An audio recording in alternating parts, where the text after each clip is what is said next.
Hello and welcome to Talk Thursday. A day after the Philippines announces its third quarter growth rate, GDP, we're now sitting with Asian Development Bank's economist Sin Young Park to just give us perspective on this better than expected 7.1% GDP. Sin Young, were you surprised by this number?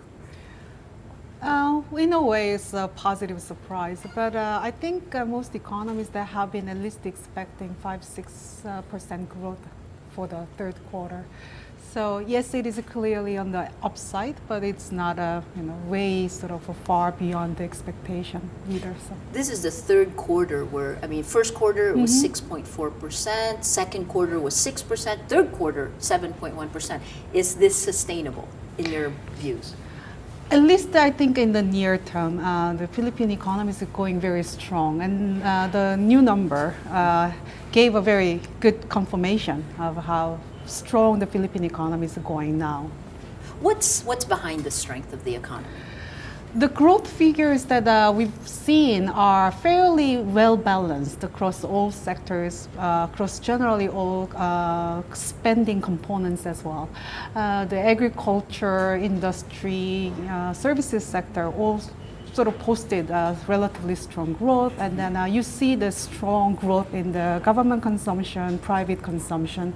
So the growth itself seems fairly well balanced, and then it's just a good sign that the Philippine economy is becoming much more resilient. Is this again something that can continue over the next year or so, few years? At least I'm positive for the next year because the growth has been driven a lot by private and public consumption, and among which the private consumption and public consumption both are still continuing its momentum, and then the government especially have made a relatively strong commitment that they are continuing to accelerate the disbursement of the investment projects. So generally, I believe that the public infrastructure spending, especially in terms of the construction and the basic sort of ports and roads and then those networks, are expected to continue into next year. So that was a mistake that happened in the first year of the Aquino administration, right? I mean, the growth rate for 2011, third quarter was 3.2%. What happened there? Well, there was transition of the the government, and then I think the Aquino government made at least the good initiatives of cleaning up the government, and then really like instituting the new sort of standards for corruption institutions, and then I think that sort of confused the people who were a bit more becoming like a comfortable and entrenched with a corrupted system.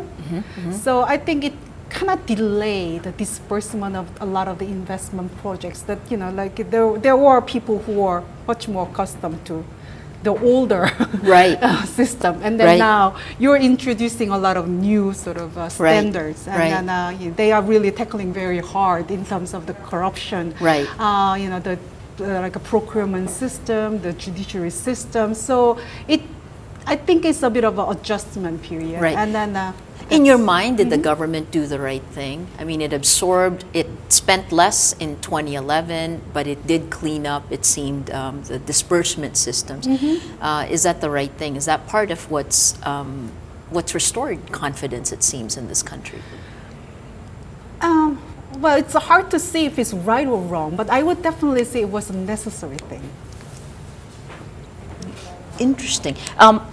Compared to the neighbors in Southeast Asia, how the Philippines is now, the growth rate for the third quarter is second only to China.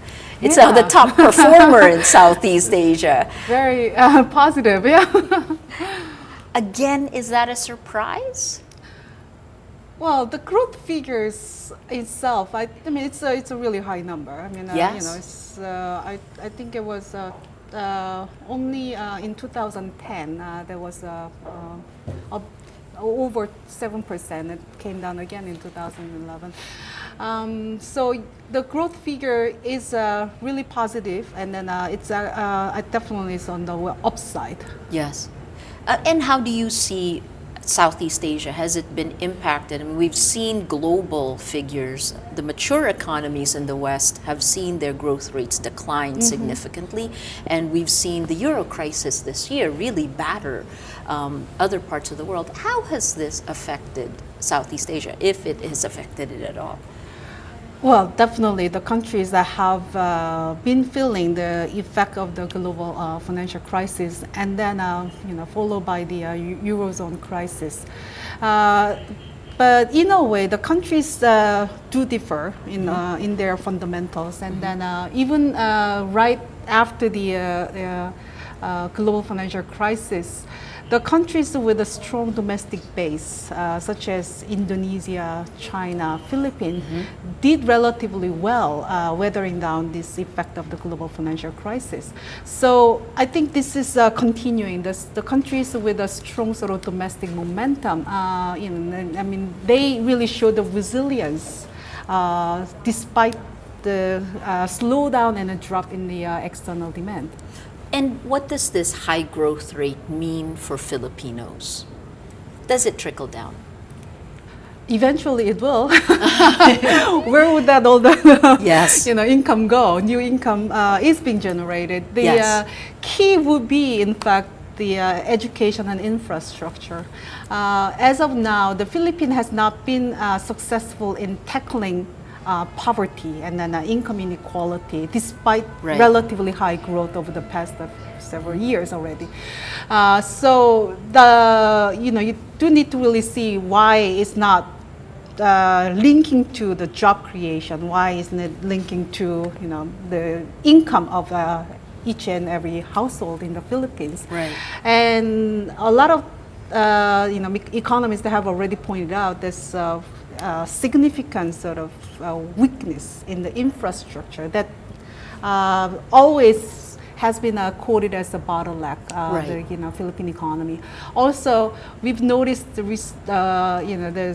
there's increasing sort of dropout rates in school. In schools, yeah, especially from the primary school to secondary school. You see many people just do not continue. Yes. So there's definitely this deterioration in human capital. Right. That's going to hamper people getting from getting the opportunities, job opportunities. Despite that, the growth is being strong and definitely is going to create more jobs. Right. But then people have to be ready to be able to avail that opportunities, and then that's where that bottlenecks are coming. In terms of the infrastructure, one of the priorities of the Aquino administration is this public-private partnership. Yes. In fact, it's said that they plan to have 8 of these public PPPs done by 2012, and they're not going to have that done. Will that have any significant impact at all, or? With growth rates like this, it doesn't seem to matter that much, or? Oh, I think the growth really is owing to that the government initiatives. There was strong sort of push to get the infrastructure investment. There are like you see the construction of the many roads, and then also rehabilitation of ports, and then some investment in the basic infrastructure is definitely helping. Yes. I remember reading, I think a month ago or something, there was a report on the global competitiveness. Yes. And then Philippines ranking got increased by about 10. Although it started from the low base. Yes. But then on the flip side, if you see what the investors are saying as the barriers to invest in the Philippines, actually were the corruption, Correct. inefficient government, and infrastructure. So, this strong sort of public investment and then being able to draw on the private sector investment as well in the project, I think it's a very good initiative. It's really contributing a lot to the recent growth. Do you think that the Philippines has gained greater credibility in its ability to address these three problems you talked about: corruption, inefficient government, and infrastructure? Aquino government came in, and then the first thing they actually announced is no corruption, no poverty. I believe in that, and then that did really I think make wonders. There's the investors' confidence have becoming really much more stronger, and then you see that the investment rating for the Philippines got lifted, and then global competitiveness got lifted. Right. I mean, there are evidence that the investor confidence have increased sharply. Yeah, incredible. Even the markets, I mean, we're hitting, as of yesterday, it was I think the 31st new highs in the stock market. Yeah. The Philippine peso has strengthened, which actually isn't Philippine peso necessarily. is, in fact, the best performing currency in emerging Asian countries. The Philippine peso is the best performing currency. Yes. Again, another high. Is that a surprise? Well, given the growing, economy and then generally, very much improved growth fundamentals, I mean, that's not really a surprise. I mean, and then especially toward the end of the year, Philippines receives a lot of remittances. That also gives a temporary boost as well. Correct. This is what's interesting, that 7.1% is powered by the services sector and the BPO, the build, what is it? BPO, business process outsourcing, right? That doesn't require a lot of infrastructure nor a lot of investments. Are these types, can the rug be pulled out from under the Philippines? Well, I believe that they do also require infrastructure in terms of the telecommunication, Correct. Like a broadband, and you need to really interact with the clients abroad. Yes. So it does require good infrastructure. It does also require good connectivity. Yes. So the infrastructure investment does really need to continue, especially also in terms of the energy. I mean, Philippines still has. Is short of energy and high electricity rates, right? Yeah. Very exactly. expensive Yes, exactly. electricity So rates. it's going to present some challenges for the investors when they're consider moving their maybe outsourcing company from India to Philippines. Right. That's going to be again something that they have to weigh.